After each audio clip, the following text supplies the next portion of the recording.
तारीख में आता है कि उमर बिन अब्दुल अजीज ने अपने कासिद को किसी मकसद के लिए शाह रोम के पास भेजा। कासिद जब अपना पैगाम पहुंचा के वहां से निकलने लगा तो उसने महल से निकलते हुए कलामुल्लाह की आवाज़ सुनी कि कोई शख्स कुरान करीम की तिलावत कर रहा है।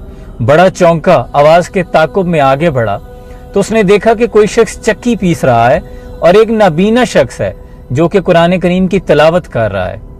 बड़ा हैरान हुआ, सलाम किया, लेकिन उस शख्स ने जवाब नहीं दिया। थोड़ा और करीब होकर सलाम किया तो बड़ा हैरान होकर उस नबीना शख्स ने पूछा कि शाह रोम के दरबार में सलाम। तो इस पर कासिद ने कहा कि शाह रोम के महल में कुरान करीम की तिलावत, पहले तुम ये बताओ कि तुम कौन हो। तो उस शख्स ने कहा कि मैं मुसलमान हूँ और इस बादशाह ने मुझ पर जुल्म किया कि मैं इस्लाम छोड़ दूं।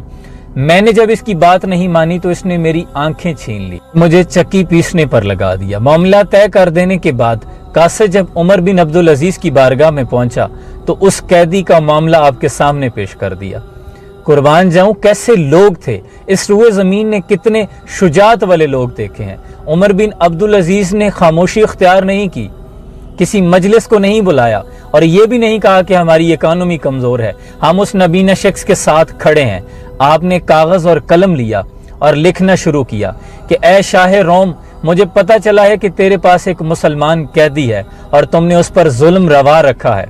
अगर तुमने इस खत के पहुंचने के बाद उस शख्स को कैद से रिहा ना किया तो फिर तुम्हें एक ऐसे लश्कर जरार का सामना होगा जिसका पहला जंगजू तेरे दरबार में और आखिरी जंगजू मेरे दरबार में होगा। सवाल ये पैदा होता है कि उमर बिन अब्दुल अजीज ने सिर्फ एक मुसलमान की खातिर अपनी सारी मुमलिकत और सल्तनत को दाव में क्यों लगाया और जंग का फरमान क्यों जारी किया?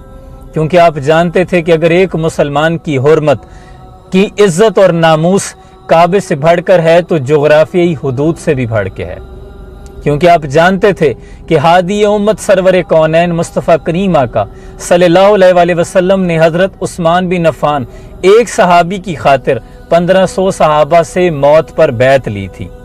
क्योंकि आप जानते थे कि हुजूर अकरम सल्लल्लाहु अलैहि वसल्लम फरमा गए हैं कि सारी मुसलमान उम्मत एक जिस्म की मानित है। अगर एक जिस्म के किसी हिस्से पर दर्द होती है तो पूरा जिस्म उस दर्द को महसूस करता है। लेकिन सद अफसोस कि आज हम 2 अरब मुसलमान होने के बावजूद इतने जलील और रुस्वा हो चुके हैं कि शाम की एक बच्ची रोते हुए मौत पे आखिरी हिचकी लेते हुए कहती है कि मैं अपने रब को सब कुछ जाकर बताऊंगी। और इराक में जंग के दौरान एक मुस्लिम कौम की बेटी भागते हुए कहती है, इल्तिजा करती है कि अंकल मेरी तस्वीर मत बनाएं, मैं बेहिजाब हूं। सहाफी से वो ये कह रही है। और फलस्तीन का एक बच्चा भूख से नडाल कह रहा है कि अल्लाह मुझे जन्नत में बुला ले, मुझे खाना खाना है। आज हम इतने कमजोर ईमान हो चुके हैं कि हमारा किबला अव्वल और फलस्तीन जल रहा है, लेकिन सारी उम्मत और सारे मुस्लिम हुक्मरान ख्वाब खरगोश में मजे ले रहे हैं। हम जलील और रुस्वा इसलिए हो रहे हैं कि कोई सऊदी अमाराती है, कोई हिंदुस्तानी मुसलमान है, कोई मुसलमान पाकिस्तानी है और कोई मलेशियन है, कोई तुर्क है। हम एक कौम नहीं है। आज उम्मत खुराफात में खो गई है। हजरत इकबाल कहते हैं मनफियत एक है, इस कौम की नुकसान भी एक ही सब का नबी, दीन भी, ईमान भी एक, हरम पाक भी, अल्लाह भी, कुरान भी एक।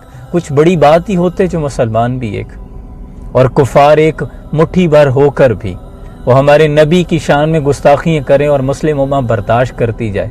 हम मुर्दा ज़मीर हो चुके हैं और बुत सनम खानों में कहते हैं मुसलमान गए। है खुशी उनको कि काबे के निगहबान गए, मंजिल दहर से ऊँटों के हुदी खान गए और अपनी बगलों में दबाए हुए कुरान गए। हाथ बेजोर है, अलहाथ से खूगर है, उम्मती बाइस रुसवाई है, पैगंबर है। आज हम उम्मत के तौर पे रुसवाई हैं सिर्फ, इसके अलावा कुछ नहीं। अल्लाह हमारे अंदर भी वही जज्बा ईमान पैदा कर दे। सलाम पहुँचे।